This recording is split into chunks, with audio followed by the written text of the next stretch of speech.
Shalom Bapak Ibu Saudara semuanya. Shalom. Puji nama Tuhan, saat petang hari ini kita boleh kembali bersama-sama bersekutu, beribadah bersama Tuhan. Walaupun saat ini kita masih beribadah di rumah kita masing-masing, tapi tak terbatas oleh kuasa Tuhan mengurapi Bapak Ibu Saudara semua yang berada di rumahnya. Amin. Amin. Amin. Puji nama Tuhan. Mari Bapak Ibu kita hampiri tahta hadirat Tuhan.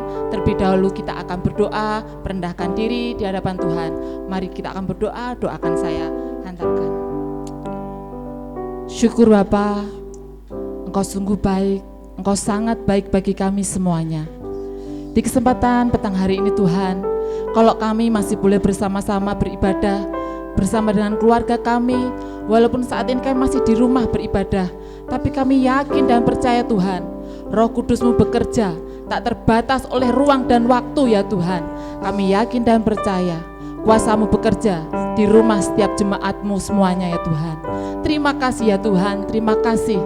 Saat ini kami persiapkan diri kami untuk kami menyembah, untuk kami meninggikan nama-Mu, terlebih untuk kami menerima setiap taburan benih firman-Mu Tuhan.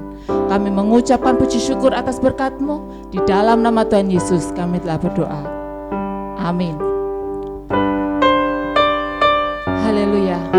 Yesus Tuhan saja yang layak kami tinggikan, layak kami sembah dan layak kami muliakan.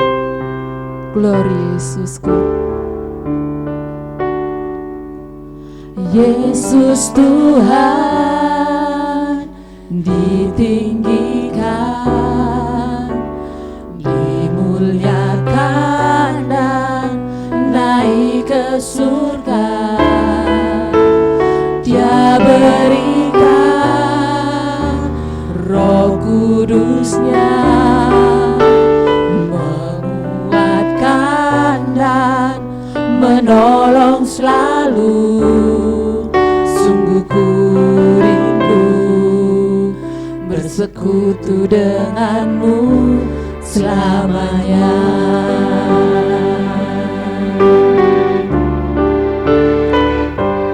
Allah Roh Kudus jamah hatiku dengan urapan-Mu.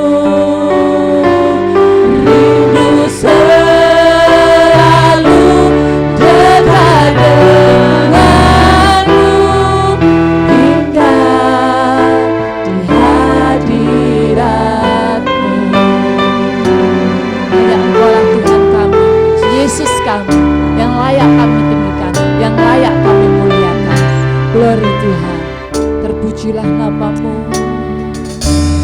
Yesus Tuhan ditinggikan, dimuliakan dan naik ke surga. Dia berikan Roh Kudus-Nya menguatkan dan menolong selalu. Sungguh ku rindu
Mari Bapak Ibu semuanya, kita sembah Tuhan kita. Kau yang layak kami tinggikan, sebab Kau yang layak kami muliakan. Kau telah naik ke surga, duduk di sebelah kanan Allah Bapa, untuk mengurapi setiap kami Tuhan, untuk memberikan kami kemenangan.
Bekerjalah Kau Roh Kudus, bekerjalah ya Roh Kudus, bertatalah lebih lagi urapanmu, lawatanmu, Kaulah yang ku perlu.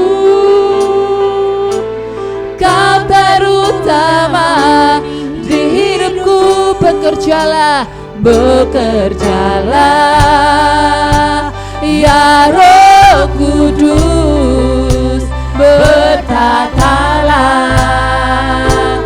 lebih lagi urapanmu, lawatanmu, Kaulah yang ku perlu.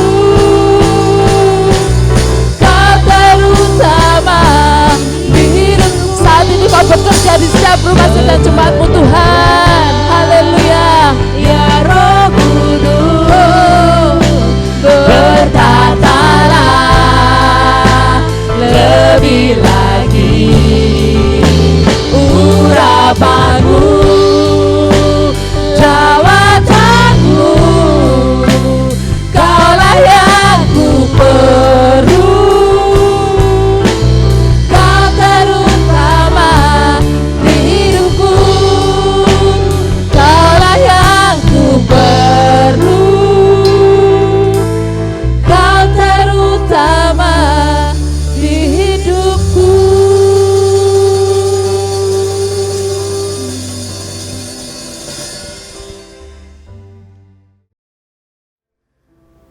Yang kami kasihi Bapak Ibu Saudara sekalian, kita berjumpa kembali lewat online ini.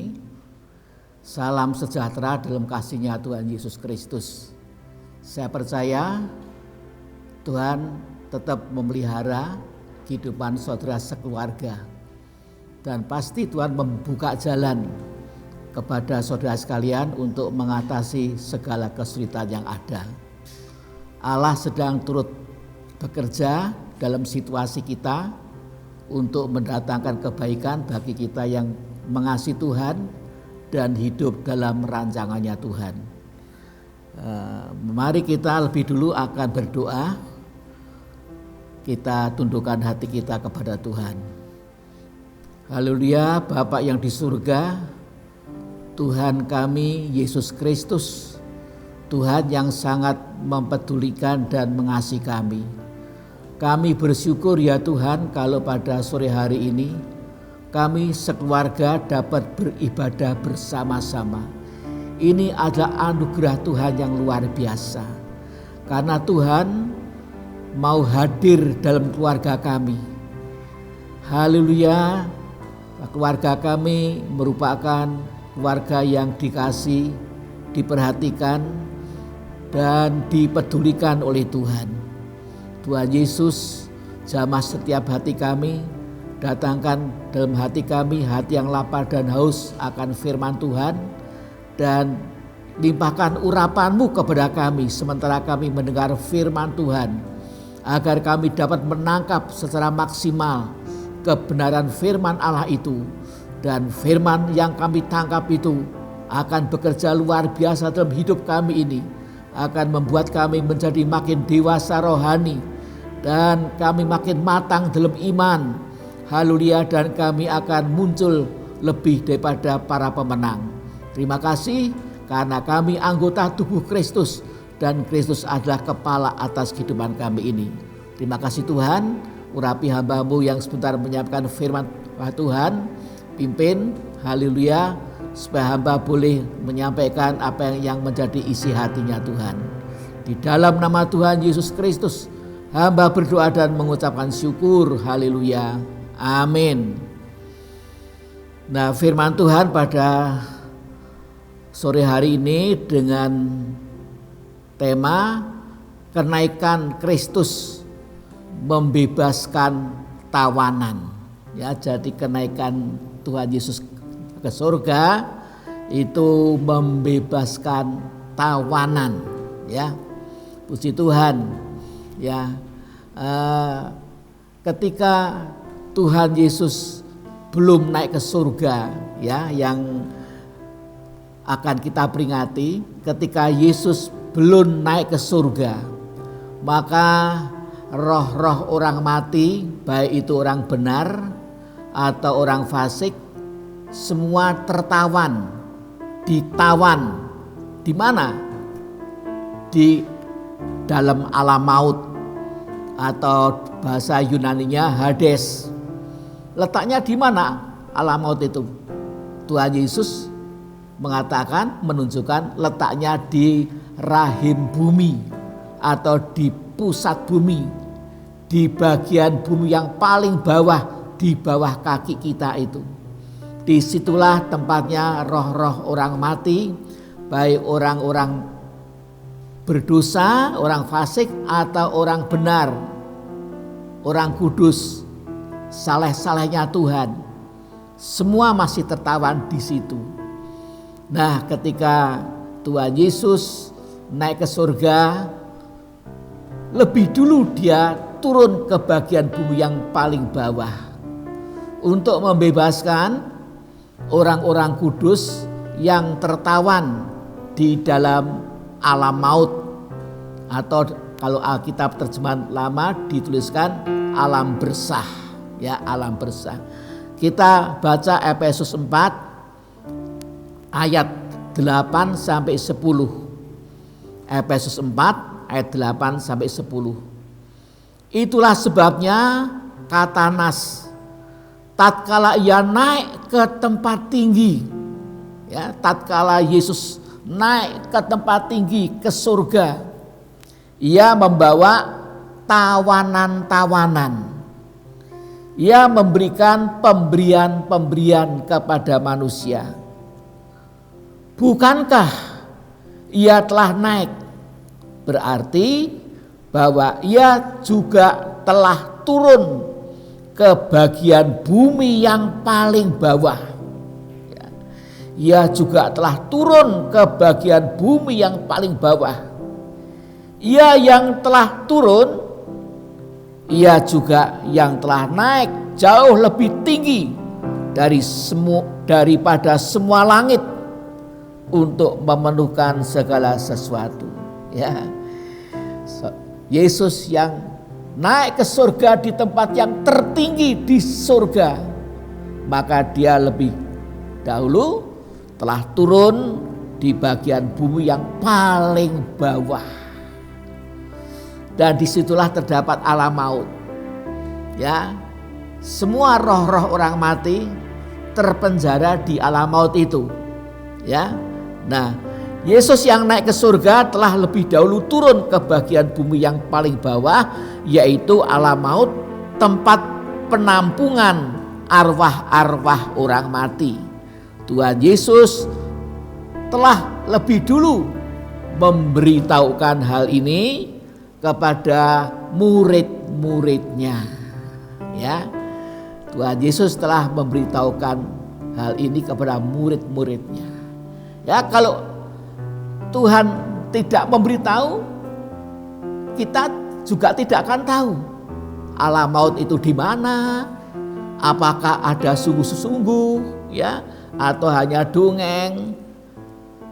Alam maut itu tempat yang paling mengerikan.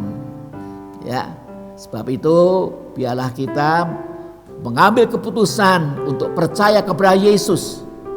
Ajak seluruh keluarga, bukan saja beribadah di rumah seperti sekarang ini, tapi kaum keluarga kita yang masih belum percaya, ajak ikut ibadah online ini supaya mendengar berita keselamatan.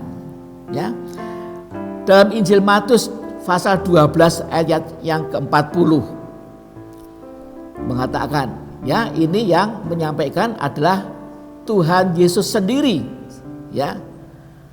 Sebab seperti Yunus, ya, Nabi Yunus tinggal di dalam perut ikan 3 hari 3 malam, demikian juga Anak manusia, yaitu Yesus. Yesus sebagai manusia ini, ya, saudara sekalian, bukan sebagai Tuhan, ya, sebagai manusia akan tinggal di dalam rahim bumi 3 hari 3 malam. Ya, jadi alam maut itu oleh Tuhan Yesus disebut rahim bumi. Rahim bumi. Tuhan Yesus menyebutkan rahim bumi. Berarti setelah 3 hari 3 malam akan keluar dari tempat itu. Namanya rahim, maka manusia yang dalam rahim itu kan suatu saat harus keluar dari rahim. Ini rahim bumi. Ya, Tuhan Yesus ada di rahim bumi di alam maut 3 hari 3 malam. Dan nanti akan keluar dari tempat itu dengan membawa orang-orang kudus yang masih tertawan di situ. Ya. Semua orang fasik yang berada di dalam Hades setelah kerajaan 1000 tahun usai akan dikeluarkan untuk menghadapi pengadilan tahta putih besar Kristus. Nah, itu saudara bisa dibaca, ya, nanti setelah selesai ibadah bisa dibaca bersama keluarga, ya, Wahyu 20 ayat 11 sampai 15. Ya, jadi semua orang-orang fasik, orang-orang berdosa akan dikeluarkan dari rahim bumi setelah kerajaan 1000 tahun usai. Nah, Rasul Petrus menunjukkan, yaitu ketika Tuhan Yesus ketika Yesus itu mati disalibkan, rohnya kemana? Rohnya kemana? Ya, apa rohnya itu ada di sekitar Taman Gate di Golgota? Tidak demikian. Rohnya masuk ke bagian bumi yang paling bawah. Masuk ke bagian bumi yang paling bawah. 1 Petrus 3 ayat 19 dan 20. Dan di dalam roh itu juga ia atau Yesus pergi memberitakan Injil kepada roh-roh yang di dalam penjara. Ya, jadi alam maut itu tadi merupakan penjara. Tidak bisa keluar dari situ. Kalau bukan Tuhan yang mengeluarkan, ya. Yaitu kepada roh-roh mereka yang dahulu pada waktu Nuh kadang-kadang tidak taat kepada Allah. Nah, ini terjemah yang sesuai dengan Alkitab bahasa Inggris versi King James. Kalau dalam Alkitab bahasa Indonesia ditulis ya kepada roh-roh mereka yang dahulu pada waktu Nuh tidak taat kepada Allah. Tapi dalam Alkitab bahasa Inggris versi King James itu terjemahnya lebih tepat. Ya. Yaitu ya kepada roh-roh mereka yang dulu pada waktu Nuh, pada zamannya Nuh kadang-kadang tidak taat kepada Allah. Jadi tidak taatnya itu kadang-kadang, ya, lebih banyak taatnya, ya. Jadi, ya kalau di dalam versi King James ada kata sometime, ya, with sometimes disobedient, berarti kadang-kadang tidak taat. Ketika Allah tetap menanti dengan sabar waktu Nuh sedang mempersiapkan bahteranya, di mana hanya sedikit, yaitu 8 orang yang diselamatkan oleh air bah itu. Ya. Tuhan Yesus memberitakan Injil bukan untuk menyelamatkan mereka. Ya. Yesus itu tidak mengunjungi tempat roh-roh orang mati yang tidak taat. Ya, Yesus tidak mengunjungi tempat roh-roh orang mati, arwah-arwah orang mati yang tidak taat. Enggak, tapi yang kadang-kadang tidak taat. Ya, saudara sekalian, ya. Nah, ya. Tuhan Yesus memberitakan Injil bukan untuk menyelamatkan mereka yang kadang-kadang tidak taat itu sudah selamat. Ya, kadang-kadang tidak taat. Mereka ini sebenarnya ingin taat, tapi karena masih ada banyak kelemahan, kadang-kadang tidak taat. Kita bagaimana? Sudah 100% taat? Sudah taat? Atau kadang-kadang tidak taat? Ya, jangan hanya kadang-kadang taat, kadang-kadang taat. Taatnya cuma kadang-kadang. Umumnya tidak taat. Itu tidak selamat, saudara sekalian. Ya, nah saudara sekalian, ya. Tetapi untuk menyatakan bahwa darahnya telah ditumpahkan untuk menghapus dosa mereka.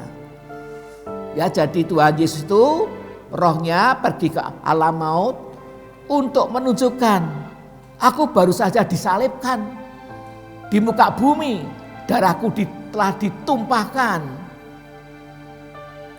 Saudara sekalian, ya, sehingga saat itu juga dosa yang tadinya hanya ditutup dengan darah korban binatang, seketika itu juga terhapus bersih oleh darah Kristus, sehingga mereka layak menempati firdaus yang di surga. Mengapa mereka itu kadang-kadang tidak taat kok masih bisa selamat. Mengapa? Karena mereka itu ya menyembah Allahnya Nuh, Yahweh Elohim. Mereka menyembah Allahnya Nuh. Mereka juga mempersembahkan korban-korban binatang untuk pengampunan dosa. Ketika mereka tidak taat, mereka mengadakan mezbah, mereka menyembelih binatang, domba yang sulung yang tidak bercacat dikorbankan sebagai korban penebus dosa. Ya, saudara sekalian, ya. Jadi mereka ini menyembah Allahnya Nuh. Tapi pertumbuhan rohaninya belum sampai seperti Nuh. Kalau Nuh itu 100% taat, walaupun tadinya pasti kadang-kadang tidak taat. Kadang-kadang tidak taat. Tidak bisa orang itu lalu percaya kepada Tuhan langsung taat 100%. Tidak bisa. Masih kadang-kadang tidak taat sebab manusia itu masih memiliki tabiat daging. Tetapi mereka senantiasa menyembah Allahnya Nuh, Yahweh Elohim, mempersembahkan korban-korban binatang untuk minta pengampunan ketika tidak taat. Nah, kita kan sekarang kan juga seperti itu toh, ya toh. Ketika kita aduh kok tidak taat ya. Ya. Hai istri, tunduklah kepada suamimu seperti kepada Tuhan. Loh, aku kintas ngayal. Ya toh. Udah tidak mau tunduk, bantah terus. Wah Tuhan, ampuni Tuhan kelemahanku. Minta ampun Tuhan, sucikan hatiku, mulutku dengan kuasa darah-Mu. Tuhan beri kekuatan, Roh Kudus penuhkan diriku supaya aku bisa taat. Nah itu kan lain ya. Saudara sekalian, dari orang yang seperti itu nanti akan tumbuh, ketidaktaatannya makin sedikit. Dan suatu saat akan mencapai satu taraf, yaitu jadi Kristen yang taat. Seperti Nuh ya, taat. Ya, oleh karena itu Nuh dipilih oleh Allah untuk membangun bahtera. Ya, satu bahtera yang belum pernah dilihat. Ya, belum ada pada waktu itu ada bahtera yang sebesar itu. Ya, ada ukuran yang tersendiri, ya, ruangan-ruangan tersendiri untuk memuat bermacam-macam binatang. Ya. Nah, itu kalau Nuh tidak taat, tidak membuktikan ketaatannya bersama keluarganya loh.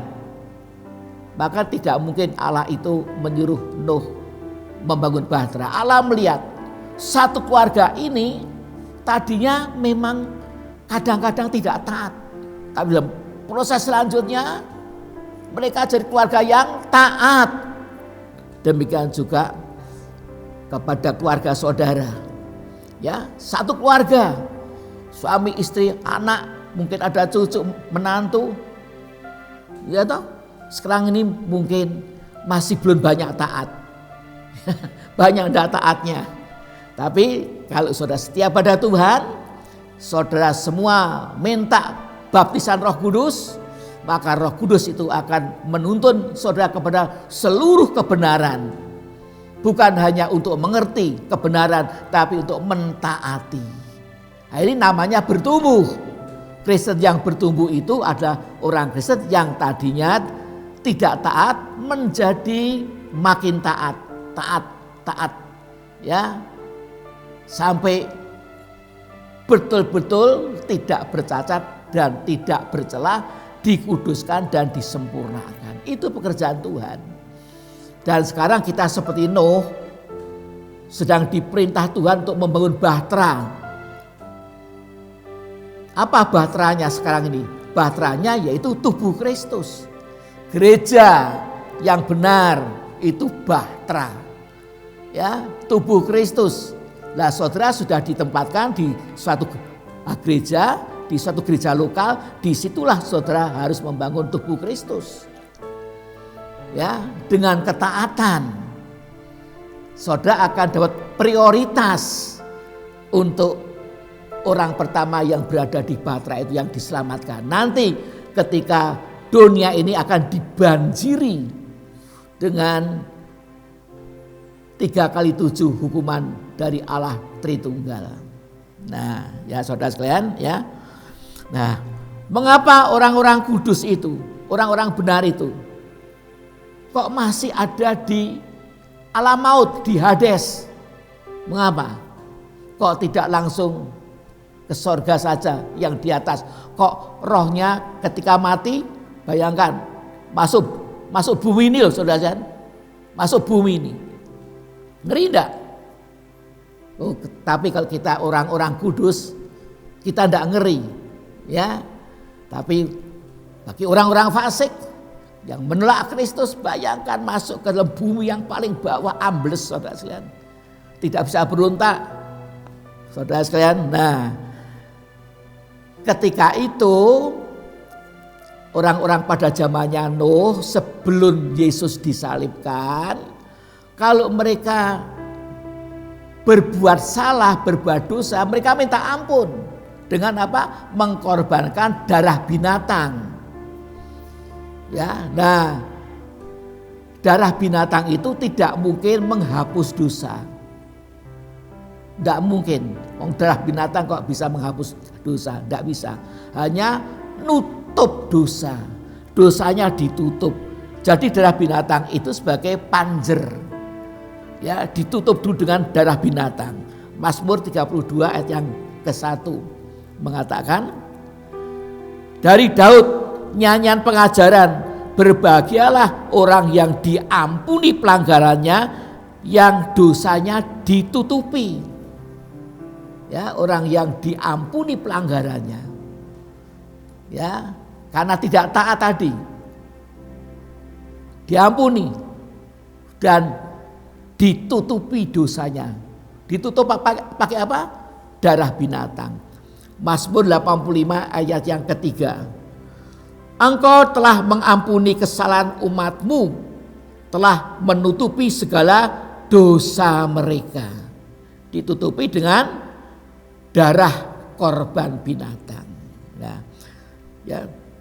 Nah, jadi pada zaman Nuh ada 3 golongan manusia. 1, manusia yang betul-betul taat kepada Tuhan, yaitu Nuh dan keluarganya. Mereka betul-betul taat. Sedikit sekali, hanya 8 orang, tapi bisa loh. Zamannya Nuh itu kalau bisa taat luar biasa. Sebab apa? Pada zamannya Nuh kan belum ada baptisan Roh Kudus, belum ada Alkitab, ya, belum ada penggembalaan, belum ada pemuritan seperti sekarang ini. Tapi kalau bisa taat itu luar biasa, itu anugerah Allah yang luar biasa, ya. Nah, sebab jika tidak taat, mereka pasti gagal membangun Batra, suatu pekerjaan yang belum pernah mereka kerjakan. Setiap detail harus di bawah petunjuk Tuhan. Mereka membangun Batra selama 120 tahun. Ada ayatnya. Jadi Nuh dan keluarganya itu membangun Batra 120 tahun. Dan selama 120 tahun itu diuji apa? Ketaatannya. Dan mereka betul-betul taat, luar biasa. Luar biasa. Nah, saya dan saudara itu, kita ini diuji ketaatan kita. Tidak sampai 120 tahun. Ya toh? Hidup kita kurang berapa tahun lagi? Ayo, kurang berapa tahun lagi? Mungkin hanya kurang 5 tahun. Ada yang mungkin kurang 1 tahun, kurang 10 tahun. Ya, pendek. Di waktu yang pendek ini diuji ketaatannya. Ya, dan Roh Kudus itu dicurahkan kepada kita supaya kita bisa taat. Tuhan memfasilitasi, dan kita ini digabungkan dalam gereja lokal. Maksudnya apa? supaya setiap anggota gereja lokal itu saling menasihati, menguatkan satu sama lain, ya, atau mendoakan, mendorong, menasihati supaya apa? Semuanya bisa taat. Bisa taat, ya. Sebab itu kita jangan menjauhkan diri dari teman-teman kita, ya, gereja lokal. Sebab itu kita akan mengembangkan komsel. Yang kedua, manusia yang kadang-kadang tidak taat. Kadang-kadang tidak taat. Jadi hanya kadang-kadang saja mereka mati ditelan banjir, tapi jiwanya masih selamat. Karena apa? Karena pada waktu mereka hidup, mereka menyembah Allahnya Nuh, Yahweh Elohim, dan mempersembahkan korban-korban pengampunan dosa sebagaimana yang dilakukan oleh Nuh. Yang ketiga, manusia yang memang melawan Tuhan, tidak mau taat, ya, mereka binasa dalam banjir dan jiwanya masuk alam maut dan terhilang di sana, ya. Nah, kalau kita membaca dalam Lukas 16 ayat yang ke-19 sampai 21, di situ ada kisah orang kaya, ya, orang kaya yang fasik dan Lazarus yang miskin. Dua-duanya mati dan dikatakan ketika mati mereka dibawa ke dalam alam maut atau Hades. Dan alam maut itu terbagi dua bagian. Bagian pertama tempatnya Abraham dan orang-orang benar, yaitu Firdaus. Tuhan Yesus menamakan tempat itu Firdaus. Ketika Yesus disalibkan, ada penjahat yang disalibkan di sebelah Yesus yang bertobat. Yesus mengatakan, hari ini engkau dan aku akan masuk ke dalam Firdaus. Ya, ketika Yesus turun ke dalam alam maut itu, ya, ketika Yesus setelah disalibkan, mati, rohnya turun ke dalam alam maut, itu tidak sendiri, tapi dengan mengajak siapa? Penjahat yang bertobat itu. Luar biasa, ya, ya, digenapkan janji Tuhan. Nah, bagian yang kedua itu tempat orang-orang fasik. Itu belum neraka, belum. Alamat itu belum neraka. Neraka sekarang masih kosong. Ya, saudara sekalian. Ya, ya, tetapi panasnya api itu sudah terasa. Sehingga orang kaya itu minta setetes air kepada Lazarus. Bisa melihat, ya, sebab orang di alam maut itu panca inderanya justru lebih peka, lebih tajam, ya. Nah, kedua tempat itu dikatakan dipisahkan dengan jurang yang tak terseberangi, ya. Di alam maut itu ada Firdaus, tempatnya orang-orang yang benar.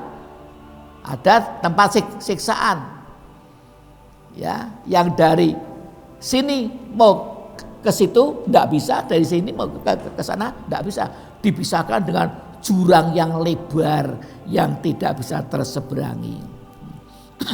Ya, nah, puji Tuhan, ya. Dan setelah Tuhan Yesus menumpahkan darahnya di kayu salib, Yesus datang di alam maut dan berkata kepada orang-orang kudus, orang benar yang ada di situ, yang dosanya baru ditutupi dengan darah binatang. Lihat, aku telah menumpahkan darah untuk menghapus dosamu. Seketika itu juga dosa mereka dihapus oleh darah Yesus. Itu sebabnya ketika Yesus naik ke surga, mereka semua diboyong, dibawa untuk pindah di Firdaus yang di surga. Rasul Paulus mengatakan dalam 2 Korintus 12 ayat 1 sampai 4, ya. Di langit yang ketiga, disitulah tempatnya Firdaus. Ya, Rasul Paulus pernah diangkat ke surga sampai ke langit yang ketiga, dan disitulah terdapat Firdaus. Jadi sekarang kalau kita meninggal dunia dalam Yesus, kita tidak masuk ke dalam bumi lagi, tapi kita masuk ke Firdaus yang di atas. Ya. Nah, di dalam Ibrani 10 ayat yang ke-1 di sana disebutkan, ya, segala hal-hal yang dicantumkan di hukum Taurat, ya, seperti korban binatang dan sebagainya, itu hanya bayangan, ya, dari keselamatan yang akan datang yang dikerjakan oleh Tuhan Yesus. Ya, darah binatang tidak mungkin menghapus dosa, hanya menutupi dosa. Ya, ini sudah saya tuliskan, ya, nanti dibaca, ya, di lembaran. Ya, ketika Tuhan Yesus ada di alam maut, apa yang selanjutnya dikerjakan?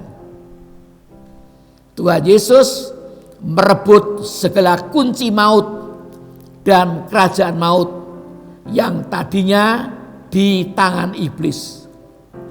Iblis itu tadinya menggenggam segala kunci maut dan kerajaan maut. Tapi ketika Yesus masuk ke dalam alam maut, ya, dia masuk ke kerajaan iblis, ya, tempatnya orang-orang fasik, dan kunci maut itu direbut oleh Tuhan. Ya, Wahyu 1 ayat 17 dan 18.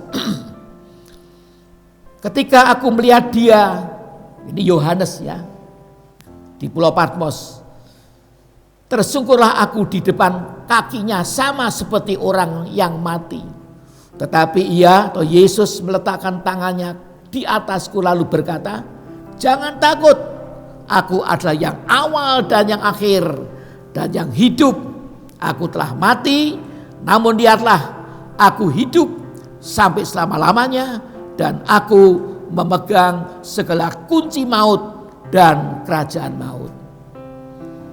Ya, segala kunci maut dan kerajaan maut pegang oleh Yesus. Segala kunci. Jadi kuncinya enggak cuma satu. Ya, ada berapa saya tidak tahu.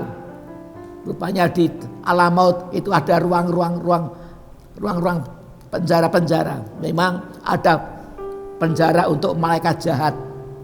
Malaikat jahat namanya Tartaro. Ada lagi yang namanya Abu Sos, jurang maut. Itu juga penjara. Ya. Nah, Ibrani 2 ayat 14 dan 15. Di sini dituliskan bahwa iblis itu yang berkuasa atas maut, yang memegang kunci maut itu. Ibrani 2 ayat 14 dan 15. Karena anak-anak itu, yaitu anak-anak Tuhan, kita ini adalah anak-anak dari darah dan daging. Ya toh, kita kan manusia dari darah dan daging. Maka Yesus juga menjadi sama dengan mereka, menjadi manusia, dan ia juga menjadi sama dengan mereka dan mendapat bagian dalam keadaan mereka.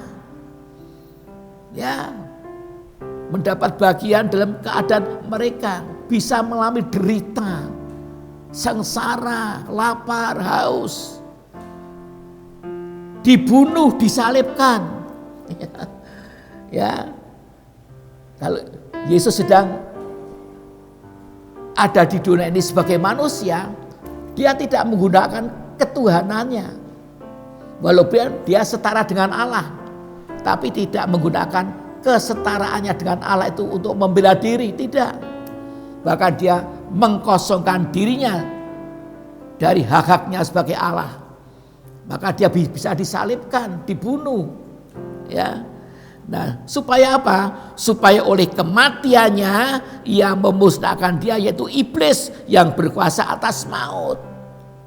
Jadi ini tujuannya, ya, supaya oleh kematiannya ia memusnahkan dia, yaitu iblis yang berkuasa atas maut.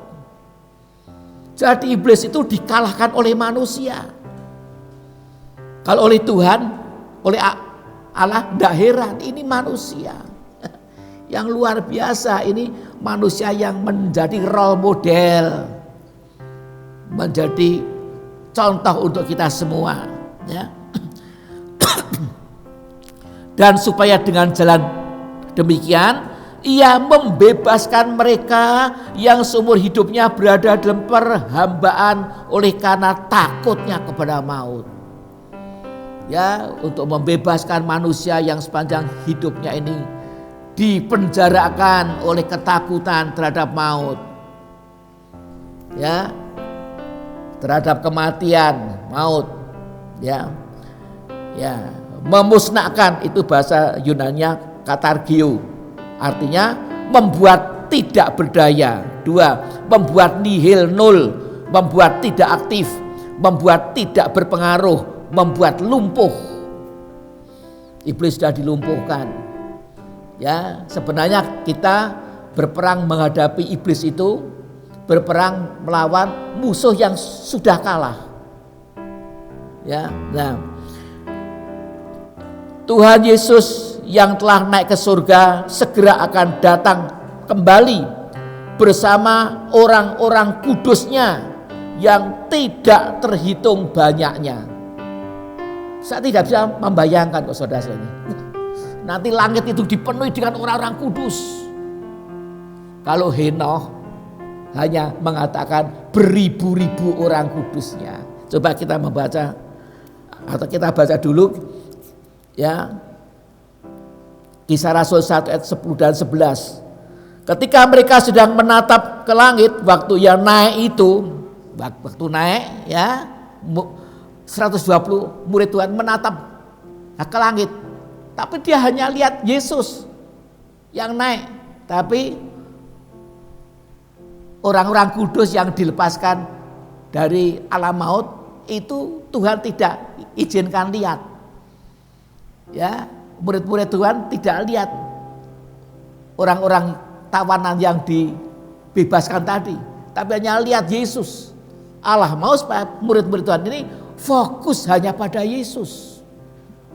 Ya, ketika mereka sedang menatap ke langit waktu yang naik itu, tiba-tiba berdirilah dua orang,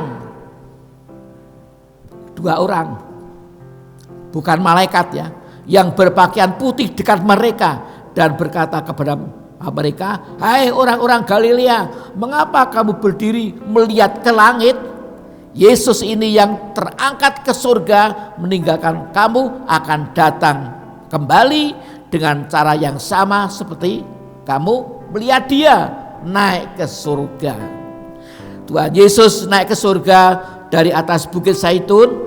Ketika dia datang nanti juga akan menginjakkan kakinya di atas Bukit Zaitun. Ia naik ke surga bersama orang-orang kudusnya yang telah dibebaskan dari Hades. Ia nanti juga datang pada kali yang kedua bersama orang-orang kudus segala zaman yang tidak terhitung banyaknya. Yudas 1 ayat 14 dan 15, ya, Rasul Yudas, ya, ini bukan Yudas Iskariot, ya.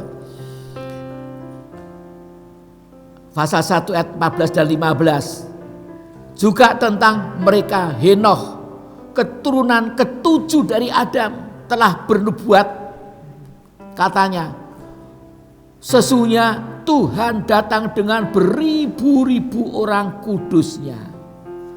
Kok cuma beribu-ribu? Ya, sebab di zamannya Henoh kan manusia masih sedikit, ya toh. Ini keturunan yang ketujuh dari Adam. Waktu itu manusia ndak jutaan seperti sekarang ini, miliatan. Ya, maka cara berpikirnya Henoh itu masih lihat nanti beribu-ribu. Padahal tidak terhitung. Ya, kalau saudara membaca Wahyu 7 ayat yang ke-9, di situ disebutkan begitu banyak orang-orang di hadapan tahta Tuhan dari segala suku, bangsa dan bahasa yang tidak terhitung banyaknya.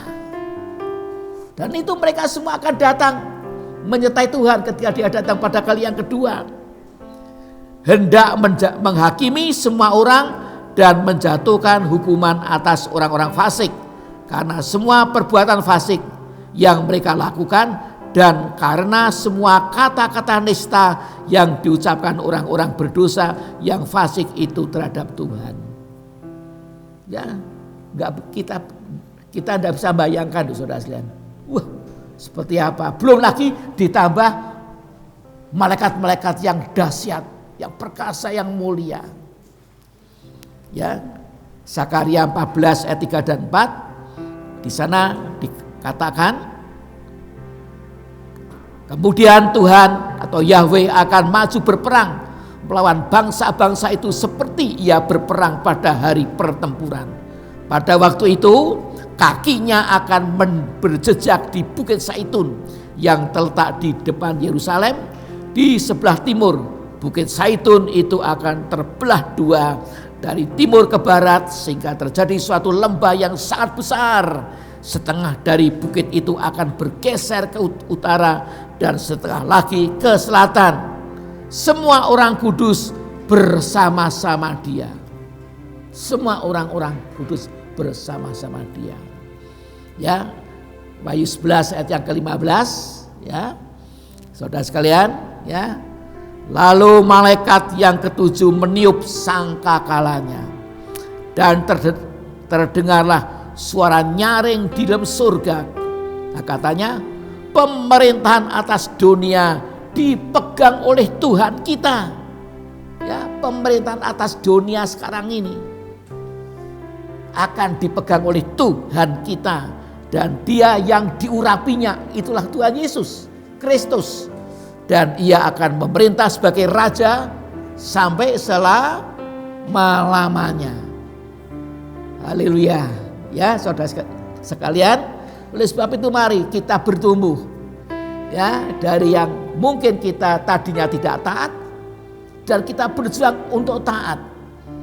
Ya, menjadi kadang-kadang saja tidak taat, terus bertumbuh sampai kita menjadi taat yang sesungguhnya. Sebab itu saudara perlu Roh Kudus. Saudara perlu Roh Kudus, sangat membutuhkan Roh Kudus tinggal dalam hidup saudara. Ya, oleh sebab itu Tuhan Yesus berkata pada muridnya, akan lebih berguna kalau aku kembali ke sorga. Sebab aku akan memintakan kepada Bapa Roh Kudus yang akan menyertai kamu dan menjadi penolong bagimu, mendampingimu sampai selama-lamanya. Amin. Ya, puji Tuhan. Ya, mari kita akan masuk ke dalam doa. Ya, kita nyanyikan, ya, Roh Allah yang hidup penuhiku. Ya.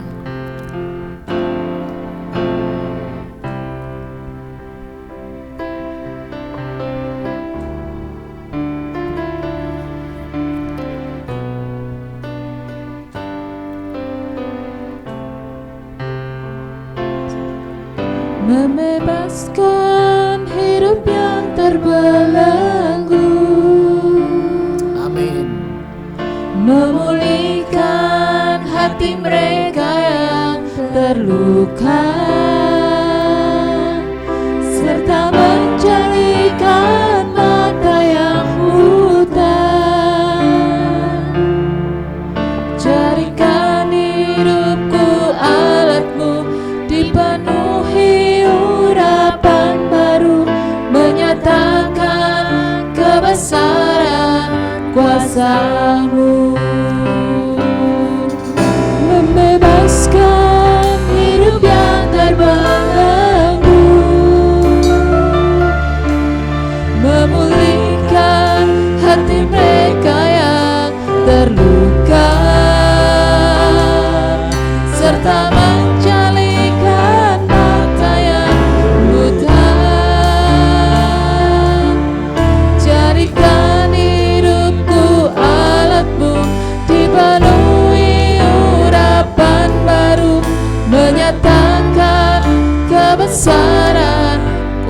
kuasa-Mu. Oh haleluya. Roh Allah yang hidup penuhiku. Roh Allah yang hidup pulihkanku. Turunlah urapan ke atasku, membangkitkan kuasa-Mu. Roh Allah yang hidup penuhiku. Amin. Roh Allah yang hidup pulihkanku. Turunlah urapan ke atasku, membangkitkan kuasa-Mu, membebaskan hidup yang terbelenggu, memulihkan hati mereka yang terluka, serta mencerminkan mata yang buta. Jadikan hidupku alat-Mu, dipenuhi urapan baru, menyatakan kebesaran kuasa-Mu. Haleluya, haleluya Tuhan. Betapa besar kuasa-Mu ya Tuhan Yesus. Betapa dahsyatnya, haleluya, kuasa kebangkitan-Mu ya Tuhan. Yang berkuasa membebaskan kami yang terbelenggu. Terbelenggu oleh hukum-hukum dosa. Terbelenggu oleh hukum maut. Terbelenggu oleh ikatan-ikatan yang tidak benar. Terbelenggu oleh penyakit. Terbelenggu oleh kekacauan rumah tangga. Terbelenggu oleh kegagalan-kegagalan. Terbelenggu oleh kemiskinan, kebodohan. Engkau berkuasa membebaskan kami ya Tuhan. Kalau orang-orang yang tertawan dalam alam maut saja Engkau berkuasa membebaskan. Terlebih pula segala problem-problem kami yang di dunia ini. Engkau berkuasa membebaskan, memerdekakan kami ya Tuhan. Sehingga kami merupakan anak-anak Allah yang merdeka ya Tuhan. Kalau firman-Mu itu memerdekakan, kebenaran-Mu memerdekakan, maka betul-betul kami merdeka. Tuhan Yesus, kami hidup di tengah-tengah dunia yang sedang menghadapi segala macam masalah, problem dan keguncangan, di mana iblis akan berusaha untuk membelenggu kami dengan problem-problem dunia ini. Tetapi Tuhan, Engkau di pihak kami. Engkau yang akan mematahkan belenggu-belenggu itu dalam nama Yesus. Dan kami tetap menjadi anak-anak Allah yang merdeka. Sebab di mana ada roh Tuhan, di situ ada kemerdekaan. Di mana ada kebenaran firman, di situ ada kemerdekaan. Kami sudah dibebaskan ya Tuhan. Terima kasih Tuhan, terima kasih. Sebab itu malah ya Tuhan, Kau tolong kami supaya kami hidup dengan penuh pengharapan kepada Tuhan. Hidup dengan memegang seluruh janji-janji Allah. Terima kasih Bapa, terima kasih Tuhan, terima kasih. Haleluya, Engkau akan tolong seluruh keluarga kami. Jangan sampai ada seorang anggota keluarga kami yang terhilang. Jangan sampai ada anak cucu kami yang terhilang Tuhan. Jangkau, jamah, pegang hidup mereka semua Tuhan. Menjadi milik-Mu ya Tuhan. Tolong Tuhan, terima kasih. Terima kasih. Dan Engkau akan memakai kami semua ya Tuhan. Seluruh keluarga ini untuk membangun bahtera akhir zaman. Bahtera keselamatan. Yaitu membangun gereja-Mu yang disempurnakan. Membangun tubuh Kristus yang disempurnakan. Terima kasih Bapak, terima kasih. Haleluya, terima kasih Tuhan, terima kasih. Oh, terima kasih Tuhan. Kami berdoa juga untuk pemerintah bangsa dan negara kami Indonesia ini, agar Tuhan memberkati dengan luar biasa, agar tangan Allah yang maha kuasa menyertai pemimpin-pemimpin negara kami ini, menyertai Bapak Presiden Joko Widodo dan wakilnya dan semua jajaran kabinetnya ya Tuhan, menterinya Tuhan. Oh, juga TNI maupun kepolisian, semua Tuhan disertai oleh Tuhan. Haleluya Tuhan, campur tangan dengan luar biasa dan bangkitkan gerejamu di seluruh Indonesia ini supaya menjadi gereja yang unity, yang bersatu ya Tuhan, yang haleluya, oh Tuhan, sungguh-sungguhnya memuliakan Tuhan, sehingga doa-doanya pun dengan kuasa mematahkan segala macam pekerjaan iblis, mematahkan segala pandemi, oh Tuhan, virus corona ini dipatahkan dalam nama Yesus Kristus. Terima kasih Tuhan. Haleluya, dan Indonesia juga dipulihkan secara ekonomi ya Tuhan. Oh, terima kasih Bapak. Juga kami ingat untuk bangsa-bangsa lain yang masih mengalami, oh Tuhan, masalah dengan virus corona ini. Tuhan juga akan campur tangan dan menolong mereka sekalian. Terima kasih, berkati lindungi para dokter dan petugas medis yang bekerja di garis depan memerangi virus ini ya Tuhan. Berkati, lindungi mereka sekalian dari, oh Tuhan, terkontaminasi Tuhan. Haleluya. Oh, terima kasih Bapak, dan seluruh keluarganya juga diberkati oleh Tuhan. Setiap rumah sakit di Indonesia ini haleluya diberkati oleh Tuhan. Terima kasih Bapak. Saudara sekalian, terimalah berkat kasih dari Allah Bapa, anugerah damai sejahtera dalam Tuhan Yesus serta persekutuan dengan pribadi Roh Kudus menyertai saudara sekalian sampai Tuhan datang pada kali yang kedua. Yang percaya katakanlah amin. Puji Tuhan, Tuhan memberkati kita semua.